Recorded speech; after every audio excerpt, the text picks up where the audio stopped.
നമസ്കാരം. പുതിയൊരു വീഡിയോയിലേക്ക് സ്വാഗതം. മഹാരാഷ്ട്രയിൽ സംഭവിക്കുന്നത് എന്താണ്? അജിത് പവാർ ദുരൂഹമായ സാഹചര്യത്തിൽ തന്നെയാണ് വിമാന അപകടത്തിൽ കൊല്ലപ്പെട്ടിരിക്കുന്നത് എന്നുള്ള കാര്യത്തിൽ ആർക്കും തർക്കം ഉണ്ടാകും എന്നുള്ള പ്രതീക്ഷ വേണ്ട.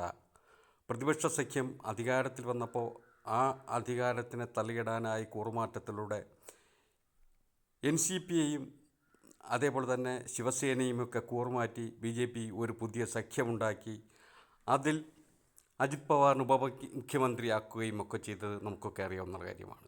എന്നാൽ ഇപ്പോൾ ഈ സാഹചര്യത്തിൽ ഈ അപകടത്തെ കാണാവുന്നത് എങ്ങനെയെന്ന് ചോദിച്ചാൽ, അജിത് പവാർ വീണ്ടും ഒരു കൂറുമാറ്റത്തിന് തയ്യാറാകുന്നു എന്നുള്ള അഭ്യൂഹങ്ങൾ പരക്കുന്നിടയ്ക്കുള്ള ഈ ഒരു വിമാന അപകടം തികച്ചും ദുരൂഹമാണ് എന്ന് പറയാതിരിക്കാൻ കഴിയുകയില്ല.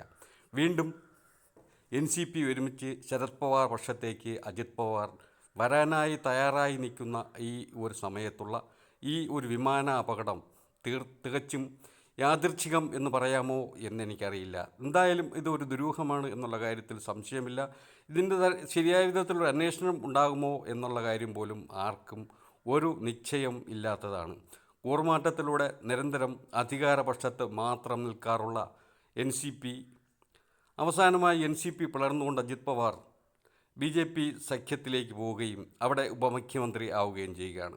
എന്നാൽ വീണ്ടും BJPയുമായി പിണങ്ങി ആ മുന്നണി ബന്ധം അവസാനിപ്പിക്കാനായുള്ള ശ്രമങ്ങളും ചർച്ചകളും ഒക്കെ നടക്കുകയും NCP ഒന്നായി പ്രതിപക്ഷ സഖ്യത്തിലേക്ക് വരാൻ തയ്യാറാവുകയും ചെയ്യുന്ന ഈ ഒരു അവസരത്തിൽ ഉണ്ടായിരിക്കുന്ന ഈ വിമാന അപകടവും അതേപോലെ തന്നെ അജിത് പവാറിൻ്റെ മഹാരാഷ്ട്രയുടെ ഇപ്പോഴത്തെ ഉപമുഖ്യമന്ത്രി കൂടെയായ അജിത് പവാറിൻ്റെ മരണത്തെ ദുരൂഹം എന്ന് പറയാതിരിക്കാൻ ആർക്കെങ്കിലും കഴിയുമോ എന്നെനിക്കറിയില്ല.